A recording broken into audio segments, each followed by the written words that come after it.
Oh, you can just click here. You, no, no, yeah, can move this. Oh. The amount is on the other screen. Here, let me move this. Is that it for you? Do you want to do? Here. All right. You want this? Thank you so much. Hello, everyone. Good evening. Welcome to the KSGA meeting of this Tuesday. It's a blessing and an honor to be here again. I was here last year. I didn't have a voice last year. Today I'm a little hoarse. So I promise you next year I'm gonna have 100% of my voice. But I hope you can hear me fine. And like I said, it's such an honor and a blessing to be here talking about a topic that is, I would say, quite interesting. And the idea about this topic is, well, first of all, I usually send a couple of topics and lists for people from the Spiritist Center to decide. Tanya came back. It's like, this one sounds interesting. Let's see what this is about. It's okay. All right, so I'm going to bring this one talking about the value of time. In my conception, I think Spiritist talks like this one, they have two purposes or two objectives. One is, which I call the two eyes. One is to instruct. So we come to the Spiritist Center, we read books, we watch these talks to be instructed, to learn something, sometimes something new, or to remind ourselves something that we've already learned. So it's to instruct ourselves. That's the first eye. The second eye is to inspire. And I think all Spiritist talks have these two components combined. They need to inspire and they need to instruct. In this case right here, inspiration in the sense of what can I gather from this? What can I take from this talk that I can use outside of here? Because a lot of the times in here, it's very easy for us to be nice, to smile, to hug. Everybody's so kind, everybody's so nice to us, but outside is not always the same. And now outside, sometimes we face challenges that will definitely put us to test. Well, how much are we learning? How much are we actually applying with all the knowledge that has been provided to us through talks, through studies, the books, through reading, and all of that. So the idea of this talk today, again, like I said, it's going to be a little bit inspire, but I think it's more of the inspirational piece. So we'll see. Talking about time, the first thing I wanted to mention is time itself. What is time? Well, time as a concept or something that we try to understand has been puzzling us in a way for ever since we can remember as a civilization. So we can think of time even back all the way in mythology, when everything started to, we start to have writings that were passed along generations. We can go back thousands and thousands of years ago, and people already were wondering and pondering, what is time? Can I control time? What is the notion of time? The Greeks, for instance, they had two ideas of time, which is very interesting. These two here. One is chronos, the one on your left, my right. Chronos. And if you think of chronological order, the root word chronos refers to this type of time, which is the Greek, God that has the scythe, and there's the hourglass, which talks about the time that can be measured. It's a time that, because of the hourglass, it's a time that we can measure, the time that we can control in a way, and we have a better grasp of it. And it's also chronos. If we see here, like this bearded man with the scythe, is something that is harsh in a way, because chronos as a measure of time, or a concept, an idea of time, is something that is very much resistant to change in a way. But interestingly, and I think it's such a shame that this got lost, I guess, over thousands of years. We also have another concept of time called kairos. Most of you have heard about chronos, or you understand, like I said, chronological order, words like that, meaning time. But kairos is also an idea of time that they had, and this is a depiction of kairos. And kairos was their notion of time in the sense of opportunity. Today, we're going to be talking much more about this guy right here than that guy.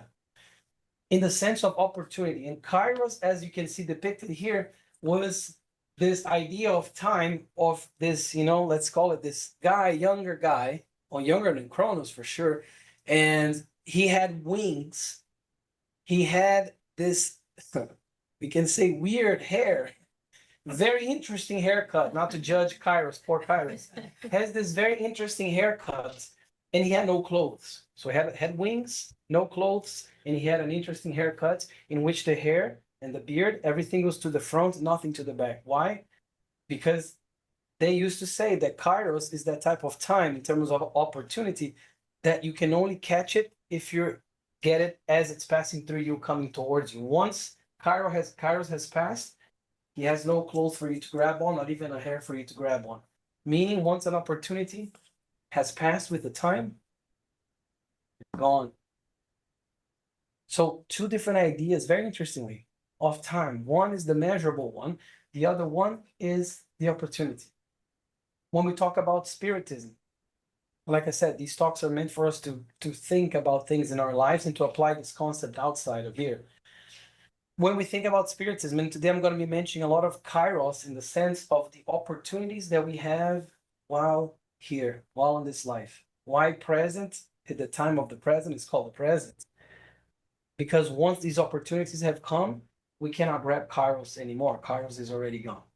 Maybe he will go around, come back again, but we don't know.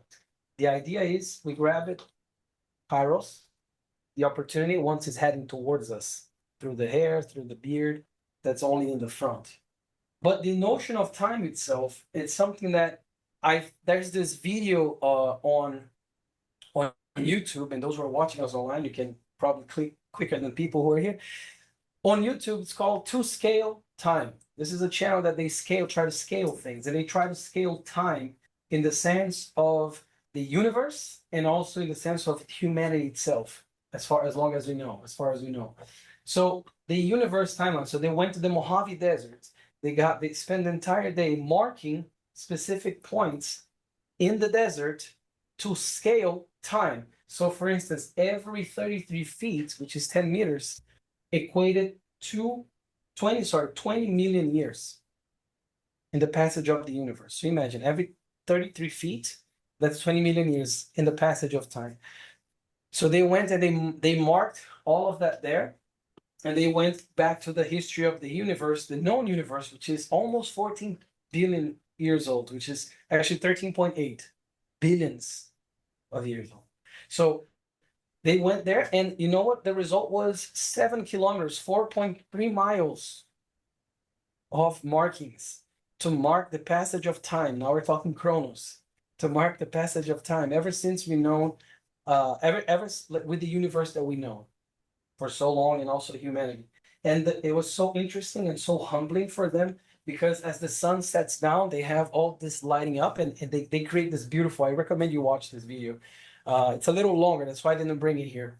But I recommend you watch it, because they bring this timeline, and it goes like all the way from like the first bacteria, from the first animals, all the dinosaurs, keep going, all the way to the human timeline. And the guy's holding this thing that is a couple of inches long, and this is the human timeline. And he's actually overwhelmed with emotion in that moment, because it's like, look how long the universe that we've known, or Earth that we've known, how much time has passed. And this is the humanity timeline. This is the human timeline, actually. So small, such a small thing when confronted with the vastness of the universe, not only in space, but in time as well. And he's actually like, it's very interesting. He's actually like a little tearful, because he's so humbled by this idea that this is our timeline as humans on this earth as we know it, and everything else is so vast. Definitely recommend, again, To Scale Time, because they have to scale other things too.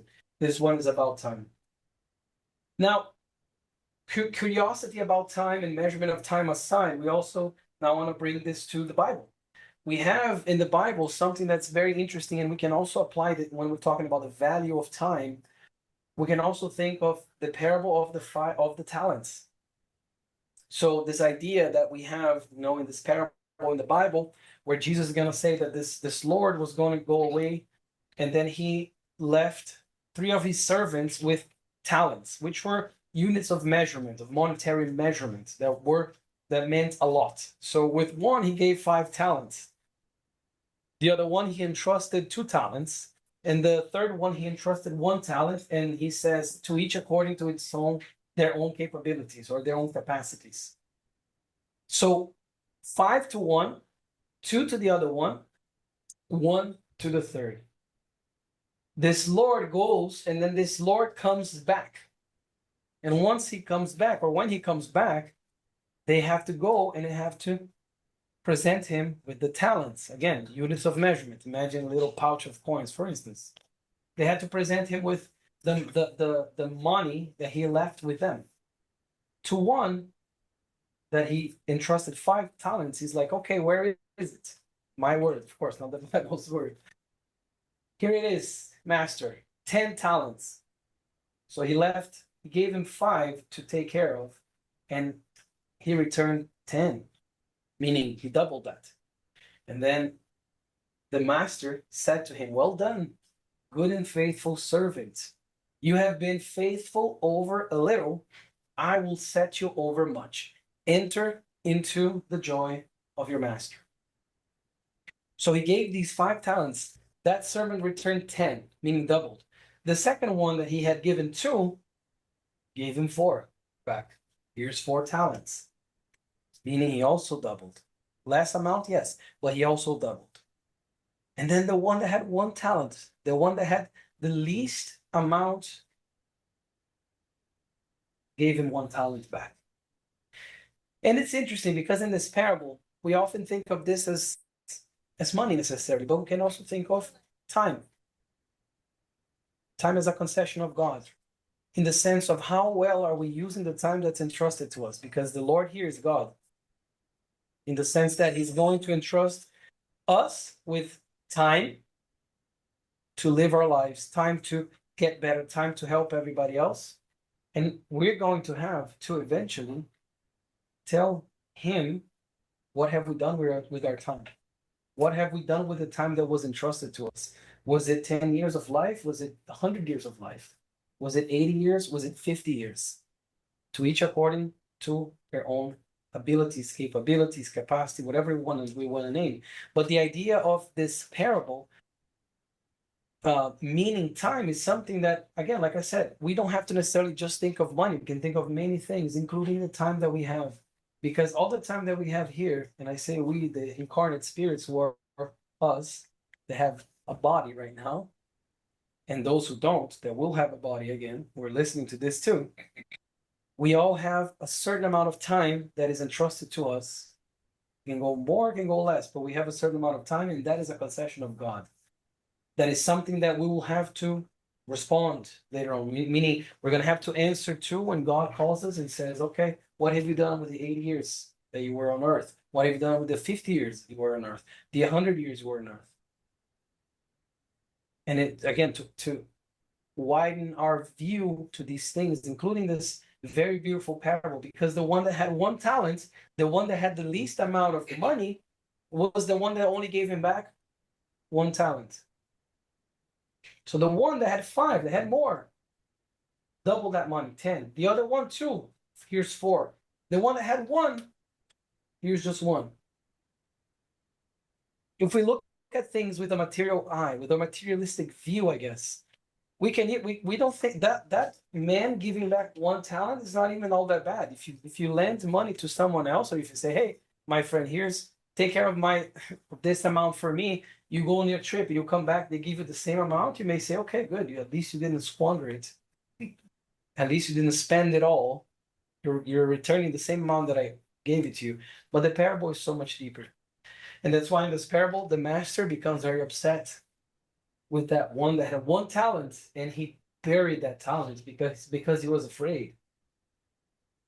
Look at this. In terms of time, what are we doing with our time here? Are we burying it because of fear? Because we are afraid to succeed? Because we are afraid to try things and get out of our comfort zone and do the things that truly matter in the end, to the spirit, not to the body, to the spirit? Doesn't matter if we have 5, 2, or 1 talent. We all receive talents here, translated as time, here. And we all have things that we must do with that time that's entrusted to us. Still in the Bible, we have this passage on Matthew 5 where we learn this. When Jesus says, therefore, if you are offering your gift at the altar, and there remember, while you're at the altar, you remember that your brother or sister has something against you, leave the gift there in front of the altar. First go and be reconciled with them, then come back and offer your gift. Settle matters quickly with your adversary who's taking you to court. Do it while you're still together on the way. He's talking about the value of time here, because look at this last passage as well. Do it while you're still together on the way, because we don't know the day of tomorrow. We don't know what's going to happen tomorrow. You're coming to the altar. Here's in the sense you're the law of adoration, right? So we're adoring our God, our Heavenly Father, Jesus, our Master. We're doing all those offerings, everything, but we have something against someone. Jesus is saying, leave it there. Because first you need to take care of what you have, this thing that you have pending with that person, which is forgiveness. Of course, this passage talks about forgiveness, but I think we often overlook this last part here because it says, do it while you're still together on the way. We don't know when we're going to be on the way with that person still. If we're talking about time, who in here knows that they're going to wake up tomorrow? I don't know. Today I'm too angry with that person. Tomorrow I'm going to ask for forgiveness. Tomorrow I'm going to reconcile with them. Next year, 2026 has been too hard. Next year we'll do it. It'll be my New Year's resolution. Don't do that. Remember this. Do it while you're still on the way. Because remember Kairos? It's like Kairos. He's basically talking about Kairos here. Do it while you're on the way, while you have that opportunity that you are with that person. And that's the value of time, the value in the sense of what value are we assigning necessarily to time, in the sense of how are we utilizing the time that we have?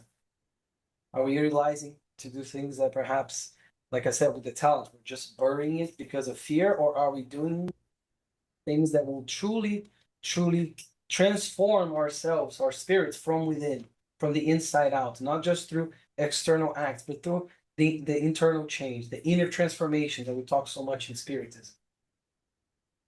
So these are two passages from the Bible. I also wanted to bring another story. We have this one in the Bible, but we also have the story in the book by Amelia Rodriguez, psychographed by Divaldo Franco, called Prelude to the Divine Kingdom. She's going to talk about, I'm going to say she because I like her version. It's a little more poetic, I guess, even though I'm going to paraphrase. But the idea is when Jesus comes to Lazarus and Lazarus' house, so he comes and there's Lazarus, and Lazarus had two sisters, Mary and Martha. And then Jesus comes to the house and they receive him very, very well because they know they love him for all that he's done. And then Jesus comes and they're like, "Oh, Master, please tell us about your ministry. Tell us about your adventures. What have you been seeing? What have you guys been doing?" Basically. So Jesus sits down and he starts to tell them stories about what he was doing, what was happening, all the healing, all the teachings, the cities they visited, and all of that. So as he's doing that, Lazarus is next to him, as we can see in this depiction here. And Mary is there, and the word that she uses, I think it's beautiful, Amelia. She says enraptured. She's in awe, enraptured by the Master's words, completely engulfed in those words and paying attention with all her being to the stories that he was saying. But as we can see here on the picture, Martha is following Judaic tradition, and she's setting up the table the best she can. She's setting up, the bread, the food, everything to drink. While the Master is telling the story, Martha is doing all of that, and Mary's just sitting down, not helping. So Martha turns to Mary. She turns to Jesus, actually. She says, "No, Master, please, can you please tell Mary to come and help me here? Because I'm just setting everything by myself. Like, hello, where are manners?" And then Jesus turns to her and he says this. Bread, he says, "Martha, Martha." And whenever he doubled the name, we knew there was something coming, right? Peter, Peter. Like Martha, Martha. Bread and clothing the earth gives us. The starry sky is an excellent blanket, and the gentle, this is from Emilia Rodriguez. Gentle soil is a sacred granary. The word, however, is the seed of life. Concerns about immediate things characterize the horizontality in which many people get lost, disturbed by the hustle and bustle of the struggle in which they are immersed. You, talking to Martha, are troubled by many things, but one thing is necessary, and Mary has chosen the good part, which will not be taken away from her. So, in other words, he's saying, I'm going to bring Kairos again. He's talking about Kairos. Mary was making the best of that moment with the Master, while Martha was so lost in the minutiae of tradition, perhaps, of taking care that the plate was perfect and everything was set, that she lost the opportunity to really sit down and pay attention to the good part, the one that will not be taken away from her, because we can fathom that Mary still remembers this talk with the Master. This is probably an unforgettable moment to her while she was listening to Jesus talk. Can we imagine listening to Jesus talk? We're truly, truly listening, not doing other things while Jesus is talking there, and we're like trying to like set everything up. She was truly choosing the good part that he calls the good part. And this is Mary understanding the value of time.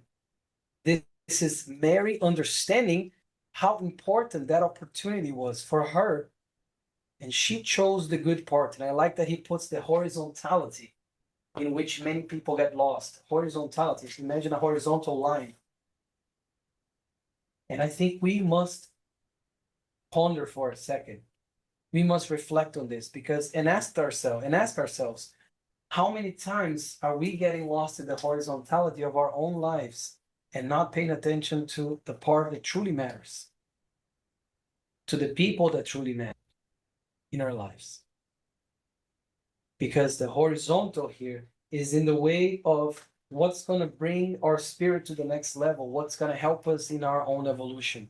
Or are we just losing our time, wasting our time with the horizontal aspect of things, of those things that we sometimes waste money, waste time? We just waste our attention.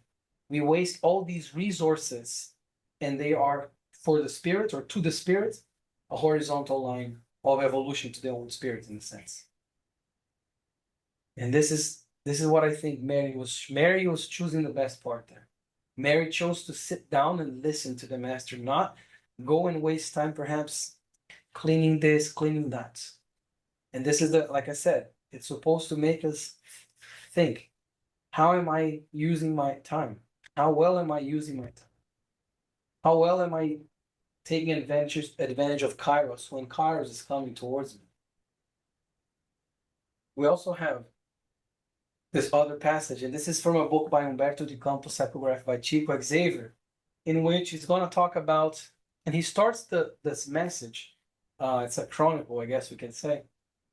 He starts his message saying that Umberto de Campos is a spirit, they found this letter next to the bed of this person, this guy, called Licinio.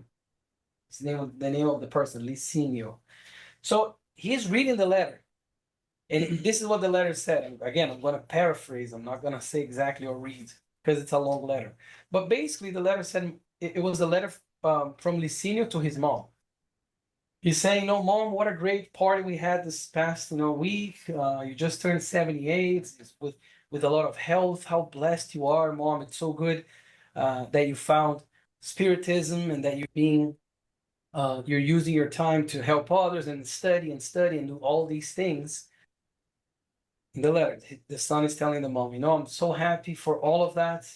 But Mom, I have to say respectfully, I think we disagree on a few things, and my heart is troubled by that. So I want to tell you some of these things. He's like, Mom, I think you waste a lot of time with small things. I think when you try to help people, when you try to help people, like doing just small things, maybe giving somebody, alms, or maybe just giving them a small amount of money or helping them just one bread at a time. It's like, this is too small, Mom, and I have to say, I'm much more ambitious than that. My businesses are doing very well. He said, I'm about to turn 50 in January. That's what he says. I'm about to turn 50 in January. Businesses are going great. I have all these coffee plantations in the northeast of Brazil, and they are generating this amount of money. He actually puts the numbers. And I have already talked to a few architects, and I have developed at least 10 institutions that will help the old and the old, the poor, and the young. So like orphanages. I have developed all these plans, and I'm gonna start putting them to practice, but I just want to wait a little bit because we need a little more time there for our coffee plantations and our apartments that we have, the generating like rent as revenue to reach these amount. And I believe in these many years, let's say 8, 10 years, whatever, they're gonna reach that point in which we can invest and build these amazing things that are gonna help so many people. Because Mom, me, I don't believe in just giving somebody something on the light, like when the car stopped at the light. I don't believe in just giving small things. If I really want to do something, I'm gonna do something big, and I'll be known and all of this. So he goes on and on and on. And then he finishes the letter, Mom, I love you, and all of that. Hope to see you soon. And the letter is right next to his bed. He died the night that he wrote the letter of a heart attack. And then the spirit author says that they're seeing the mom who's 78 come in. She was full of health, and they say she probably has a couple of decades even more like left in her. And he's saying that how much time that person lost planning, trying to do all these great things that were indeed very great. But in the end, he says, Spiritism will never know his name. Nobody will never know about all the work that he had planned because he never put them into practice. He was waiting for the best time to do this grandiose thing. And in the end, he died, unable to complete all those plans. We don't know the day of tomorrow. The value of time is understanding how much time we have in our hands and understanding that we don't know that answer. Therefore, we must value every single second, minute that we have in this life right now, because we don't know. And we may end up being like Licino when we're planning all these things. I'm going to be very charitable once I reach this certain age, once I retire, once I have this much money in my bank account, once I lost this much weight, once this, once that. It may never happen. So why wait? Why not seize Kairos? Seize the opportunity while we still can, because nobody here knows how much we have left. Understanding the value of time, and I brought here this example too. He says, this example that I brought. There was this story that I read a long time ago. It's not from Spiritism, but I think it applies very well here, because when we're talking about the value of something is different than the cost of something. The value is more relative in the sense that it's more subjective. So you guys want to see how, now talking about chronos, how even with the measure of time, there's some subjectivity. And there was this story, this little story / poem / message that says, to understand the value of 1 year, all you have to do is ask a student who failed his final exams. Ask him how much 1 year is actually worth. When you spend your entire year studying, you fail, and you know you're gonna have to go all over again and do everything again to understand the value of 1 year. Or for us who like soccer, if your team loses the championship. To understand the value, I had to. To understand the value of 1 month, ask a mother who gave birth to a premature baby. She's gonna tell you the value of that 1 month. To understand the value of, see how it's going? Shorter and shorter, smaller and smaller. 1 week, ask the editor of a weekly magazine. Or just start investing in stocks. You'll see the week. How 1 week everything can change. Ask the editor of a weekly magazine. She's gonna tell you the value of 1 week in the sense that the subjectivity of that. What about 1 hour? Ask the lovers who are waiting for the moment of their meeting. When you're waiting to meet somebody you love and there's 1 hour left until you see each other. That 1 hour feels like 10 years to meet with that person. To understand the value of 1 minute. Ask the person who missed the train or the bus or the airplane because of 1 minute of being late. Ask them if that 1 minute is not valuable. They're gonna tell you that 1 minute is very, very valuable. To understand, or this one we experienced yesterday watching Brazil play Japan. 1 minute when we're down 0-1 felt like 10 years. To understand the value of 1 second, ask a person who survived an accident because of 1 second that they were either ahead or behind or to the left or to the right. 1 second. They're gonna tell you that 1 second saved their lives. That person is gonna value that 1 second. They're gonna say it's very valuable. Even 1 second, we're not supposed to throw to waste. And then somebody's gonna say, then there's less than 1 second. What about a millisecond? To understand the value of a millisecond, you ask Marty and Drysdale. Back in Rio, you can Google this later. Back in Rio 2016 in the Olympics, one of them won by 0.005 seconds. Fraction of a second. Because of 0.005, one of them has a gold medal, the other one has a silver medal. Now ask them if 0.005 is not valuable. If they would love to have that 0.005. The one who lost, of course. Do you see how even time, even the measurement of time, or the value that we assign to specific measurements of time, 1 week, 1 hour, 1 minute, can vary in terms of the value, the perceived value, we can even say here, depending on the situation, depending on what we're doing with that. So that's the value. Now, bringing to more specifically to Spiritism, we have this book by Living Spring, a book called Living Spring by the Spirit author Emmanuel, psychographed by Chico. And he's going to say, such a perception, he starts by saying, if people realize how short are their days on earth, that's what he says.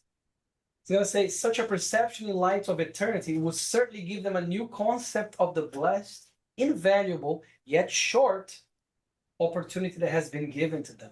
Everything benefits or afflicts the human being for just a short time. If we understood, we would know that we are only here for a short time. But it's in this short time that we may do things that will, like he says here, nevertheless, many people use this tiny fraction of time to complicate their lives for many years. Why? Because in Spiritism, we talk about an immortal spirit. We are immortal spirits inhabiting a body that is temporary. The state that we are in is temporary. The spirit is not temporary. It had a beginning and it's immortal. It's not going to have an end. But the body that inhabits, or that spirit inhabits, as it's like a little house or a little vehicle, that's what it is. It's going to be something that we're going to have different ones, and we have had different ones. So we're only in this moment with this body, with these people around us for a short time. In what way? In the way, or in what sense? In the sense that if we think of the whole life of the immortal spirit, who was created simple and ignorant, simple because it's indivisible, as go back to chemistry. Well, one element is an indivisible element, it's not a compound element, and ignorant because lacks knowledge. So as we evolve, we gather more knowledge. We have gathered knowledge to get to where we are right now. We still have much to learn, of course. Still have much to evolve. And if we realize, he says, how short everything, all of our afflictions on earth are in light of the life of the spirit, the immortal spirit, we would not be as afflicted as we are. We would understand the value of time differently if we were able to do that. But he says, many people, and I'd say everyone, honestly, use this tiny fraction of time, this little incarnation that we have, which is a grain of sand in the large coast, to complicate ourselves for many years, because it's how we're using our time right now that we're going to be dictating our state for the following incarnations as well. So he's saying a lot of people complicate it. He says, my friend, wherever you are, remember that you will only be there for a short time. Either it doesn't matter if we have the best life ever, the worst life ever, it's only going to be for a short time in the way that we have it. For it is how you use the short time that will determine how you proceed to the long time of either happiness or suffering. Depending on how we use this short time here on earth, this reincarnation that we have, those who are incarnated, listen to me. The incarnate spirits, depending how we use this, we're going to complicate our lives. We're going to find a very long time of happiness or very long time of suffering, depending on how we use it. But we have to remember, it's only for, and that's the name of the message, it's only for a short time.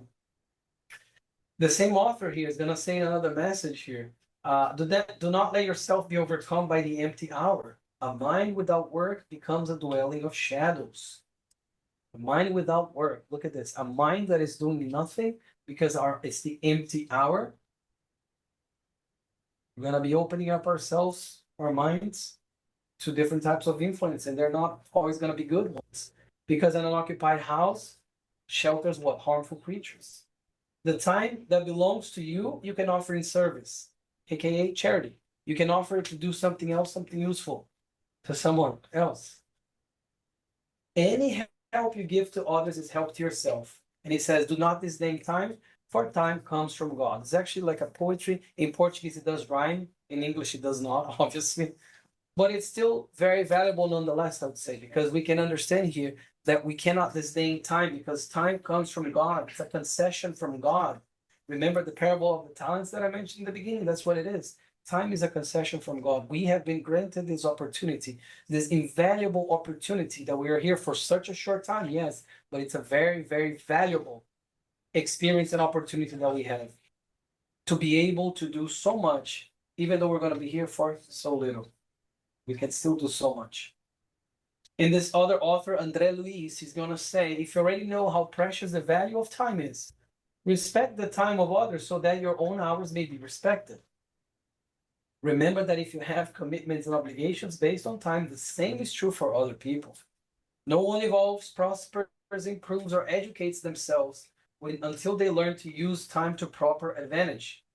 And then he says, I love this one. Be brief in any request. So don't waste other people's time, basically. A very direct, very simple recommendation here. Whoever has time, I love this. Whoever has time to talk without necessity could clearly enroll in any school to improve in higher knowledge. If you're having time to gossip, you can be using that time to do something else that's more valuable, that's more useful. If you have any time to be wasting, means you have time to do something else. And then he continues, he says, work within time dissolves the weight of any worries, but time without work creates burdens of boredom, always difficult to carry. I'm going to say this again. Work within time, meaning if we are using our time to work in the good, our worries are going to be dissolved. Just try to do something good for someone else without expecting anything in return. Just try to do a charitable act. You're going to see that time is going to fly by.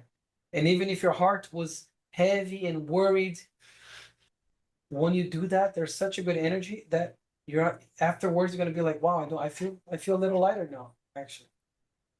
I was feeling way worse before. Now I'm actually feeling better because I helped those people. And I did it because I truly wanted to help. But now he's going to invert the words here. He's going to say, but time without work creates burdens of boredom. And he says a common form of true unhappiness is having the time to believe oneself unhappy. Look at this. A common form of true unhappiness is wasting our times lamenting, wasting time just thinking how unhappy I am.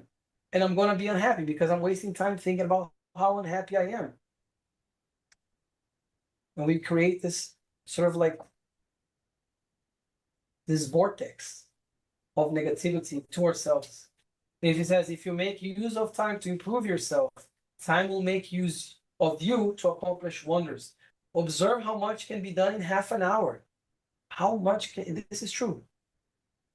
How much good we can do in half an hour. So forget about, oh, when I have the whole 8 hours of the day, I'm going to be doing this or that. Like, start with half an hour. Start by doing something useful for 30 minutes. Whoever says that time brings only disappointments has done nothing but deceive themselves. Why? Because they're not understanding the value of time and they're not using time to their advantage. They're not using time to improve themselves and to help others in the process. So whoever is doing that is just deceiving themselves. For those who say, oh, but life is only full of disgraceful things. And yeah, we can look around. If we look at the news, we can think that there's so many wrong things with our world. There's so many there's, like I said, disgraceful things happening. And then we may end up wasting time just being, like I said, in that vortex, and we're not going to be making good use of our times, because I guarantee everybody in here at some point looked back and said, oh my God, I just wasted an hour of my life doing A, B, or C.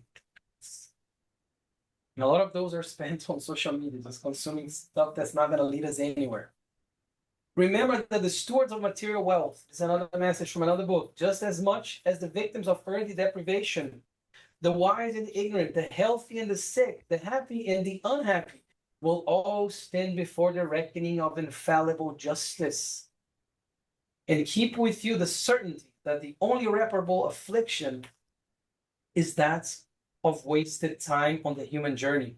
For affections and possessions, opportunities and values, lessons and talents return to our hands in some way through the unending cycles of reincarnation. But the hour once lost is a gift from God that will never return. We may have the opportunities that we receive, they may come up in our lives again. But we don't know when and how that's going to be and if it's going to happen. But he's saying, if you have a test in wealth, or if you have a test in deprivation, or if you have a material possession here, or if you reincarnate with a certain type of sickness to work on something on yourself and you waste that opportunity, you may get it again. Because why? Because we evolve and God is love and fair and perfect in all his qualities. But we don't know when that's going to happen again and in what way. We don't know how much time we spend trying to plan our reincarnation to be with the people that we have around us. I'm not going to forgive them this in this life. I believe in reincarnation. I'm going to talk to them in another life.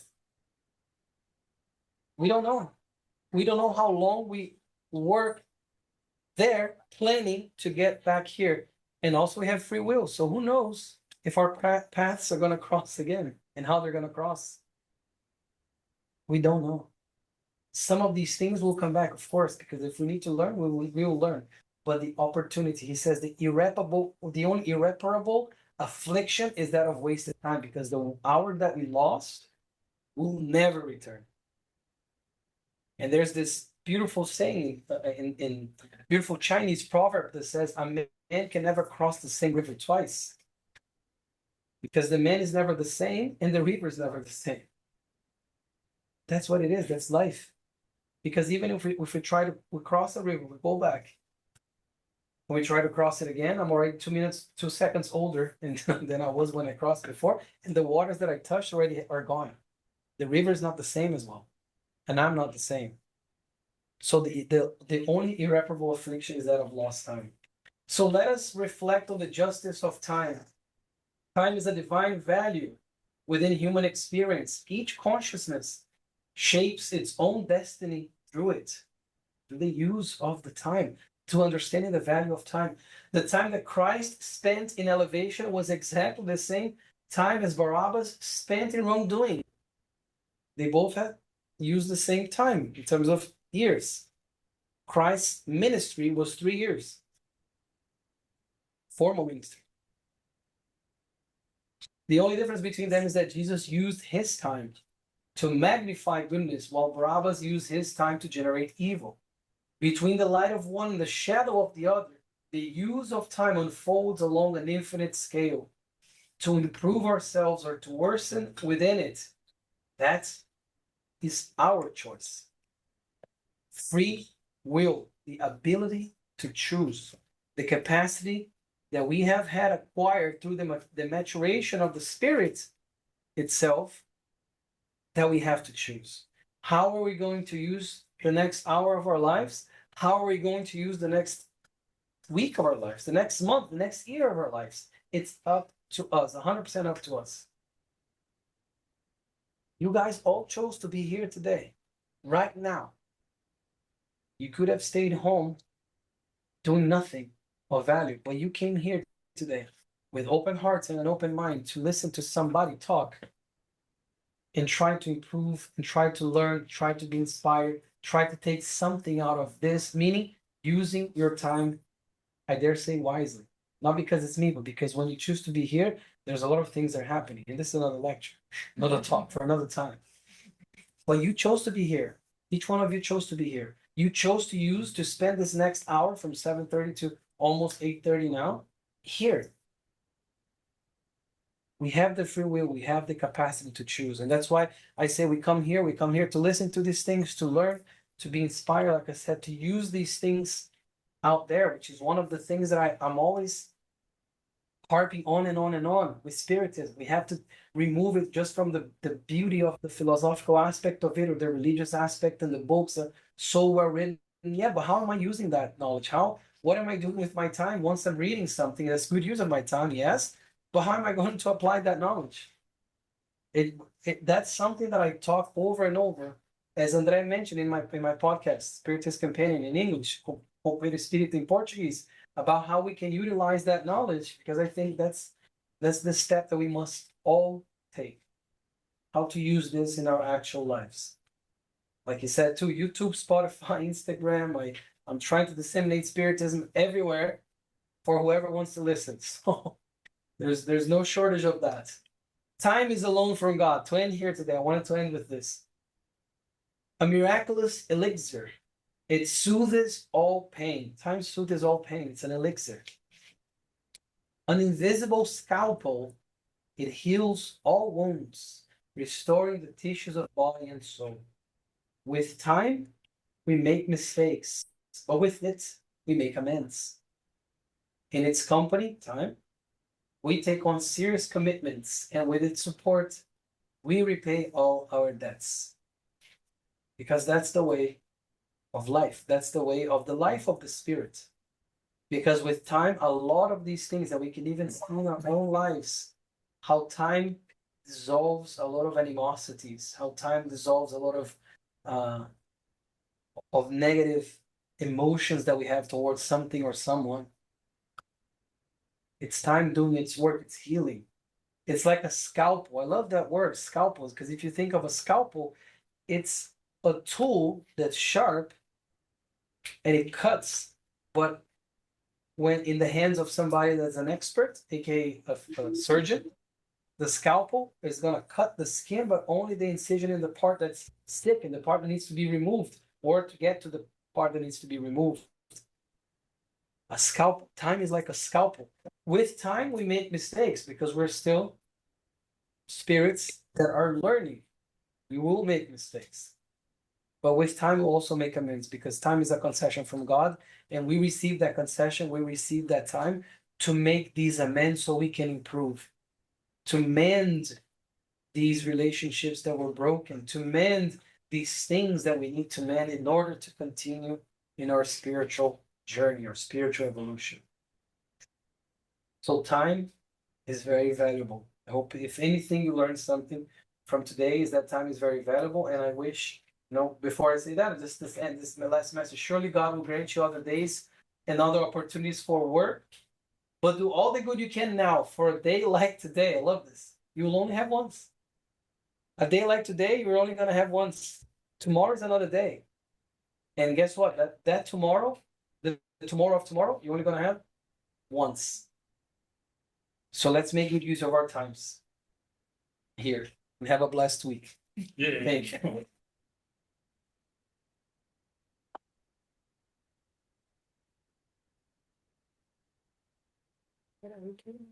Thank you very much. That was great. I'm just gonna stop recording here real quick. And sometimes we have people